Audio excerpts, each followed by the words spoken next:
दोस्तों, बांग्लादेश के हालात किसी धूल भरी आंधी की तरह हो गए हैं, जहां हर कदम पर नई चुनौती सामने आ रही है। और इस बार बात मोहम्मद यूनुस की हो रही है, जिन पर अब भारी दबाव बन चुका है। आसाम के काच जिले से कुछ नागरिकों और वकीलों ने एक चिट्ठी लिखी है। यह चिट्ठी नोबेल प्राइज कमेटी तक पहुंचाई गई है। सुनने में यह बात अजीब लग सकती है, लेकिन इसमें सीधा अपील की गई है कि मोहम्मद यूनुस से उनका नोबेल प्राइज वापस लिया जाए।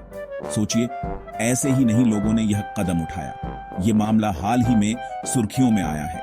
आसाम की बराक घाटी के नागरिकों ने न सिर्फ नोबेल प्राइज पैनल को यह चिट्ठी भेजी, बल्कि काचार जिले के डीसी को भी यह भेज दी, जिसे वहां पर स्वीकार कर लिया गया। अब सवाल यह है कि आखिर इस चिट्ठी में ऐसा क्या लिखा गया है जिसने इतनी हलचल मचा दी।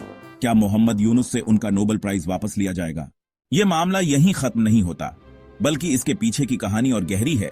दोस्तों, ये मामला अब सिर्फ चिट्ठियों और बयानबाजी तक सीमित नहीं है, बल्कि एक गहरी और गंभीर स्थिति की ओर इशारा कर रहा है। आसाम के काचार जिले से भेजी गई इस चिट्ठी में 100 से अधिक नागरिकों और वरिष्ठ वकीलों ने साफ शब्दों में अपने विचार रखे हैं। यह चिट्ठी सीधे नॉर्वे की नोबेल कमेटी को भेजी गई है, जो पूरी दुनिया में नोबेल शांति पुरस्कार के चयन की जिम्मेदारी संभालती है।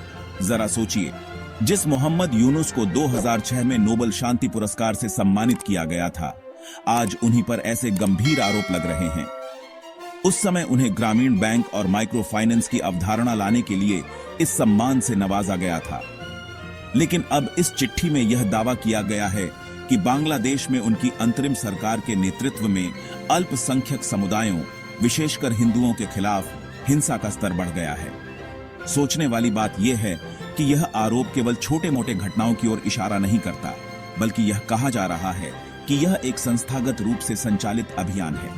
यह हिंसा और उत्पीड़न बांग्लादेश के विभिन्न हिस्सों में एक बड़ी योजना के तहत हो रहा है, और यहाँ सिर्फ बातें नहीं की गई। चिट्ठी में अपनी बात को वजन देने के लिए इन नागरिकों ने यह भी कहा कि अलग अलग क्षेत्रों और अंतर्राष्ट्रीय संस्थानों से भी इन गतिविधियों की निंदा की जा चुकी है। अब सवाल उठता है कि क्या इस चिट्ठी के बाद नॉर्वे की नोबेल कमेटी इस मुद्दे पर कोई ठोस कदम उठाएगी? क्या यह मामला वाकई में मोहम्मद यूनुस के लिए एक बड़े संकट की शुरुआत है, या यह सिर्फ राजनीतिक दबाव बनाने की एक चाल है? कहानी यहीं खत्म नहीं होती, बल्कि और गहराई में जाती है। दोस्तों, कहानी अब और भी पेचीदा होती जा रही है। बांग्लादेश के पूर्व प्रधानमंत्री शेख हसीना ने हाल ही में एक भाषण दिया, जिसमें उन्होंने सीधे सीधे मोहम्मद यूनुस पर आरोप लगाए कि इन हमलों के पीछे उन्हीं का हाथ है।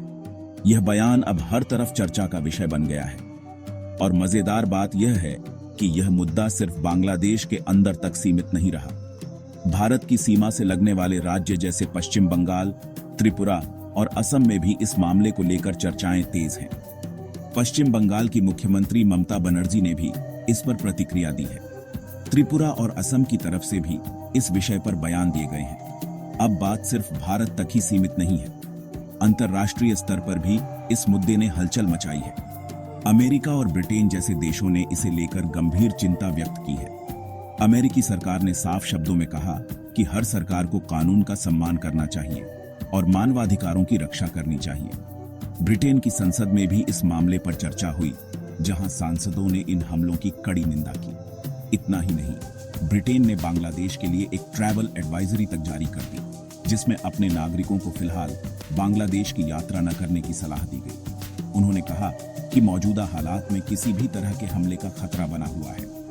भारत सरकार ने भी इसे नजरअंदाज नहीं किया।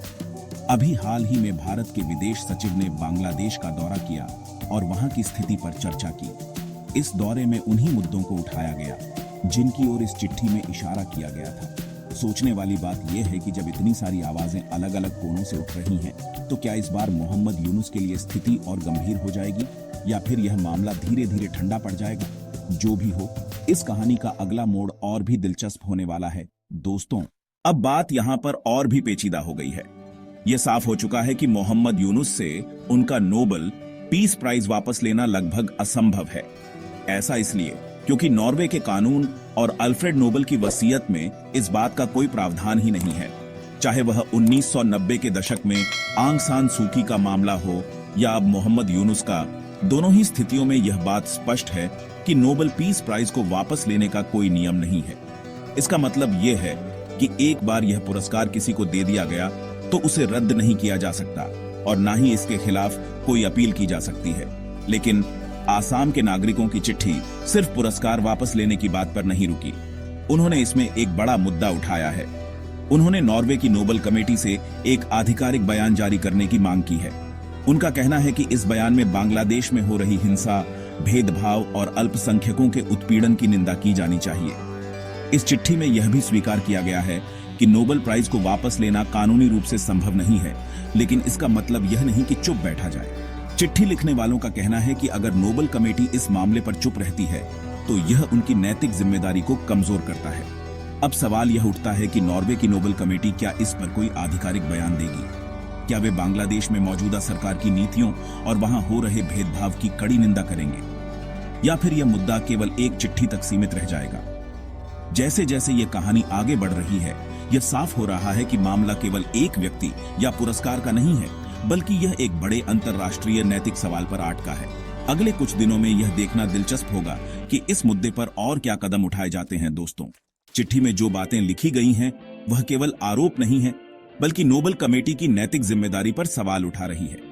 लिखने वालों ने यह साफ तौर पर कहा है कि अगर नोबेल कमेटी इस मामले में चुप रहती है तो इसका मतलब यह होगा कि कहीं ना कहीं कमेटी भी इस पूरी स्थिति को स्वीकार कर रही है। उन्होंने याद दिलाया कि नोबेल पुरस्कार केवल एक सम्मान नहीं है, यह एक नैतिक और सामाजिक जिम्मेदारी के प्रतीक के रूप में देखा जाता है। और अगर ऐसे गंभीर मामलों पर कोई कदम नहीं उठाया गया तो यह उन नैतिक मूल्यों को कमजोर कर देगा जिन पर यह पुरस्कार आधारित है। अब सवाल यह है कि क्या इस चिट्ठी और बढ़ते अंतर्राष्ट्रीय दबाव से मोहम्मद यूनुस की छवि को नुकसान होगा? जाहिर है, अगर नोबेल कमेटी ने बांग्लादेश की स्थिति पर निंदा का कोई बयान जारी किया तो इसका असर न केवल उनकी व्यक्तिगत छवि पर पड़ेगा, बल्कि बांग्लादेश की अंतर्राष्ट्रीय प्रतिष्ठा भी इससे प्रभावित होगी। दूसरी ओर, भारत के विदेश सचिव की हालिया यात्रा के बाद बांग्लादेश सरकार ने यह स्वीकार किया है कि देश में अल्पसंख्यकों पर 88 हमले हुए हैं और यह हमले शेख हसीना की सरकार के गिरने के बाद से बढ़े हैं। यह स्वीकारोक्ति दिखाती है कि दबाव और आलोचना का असर हो रहा है।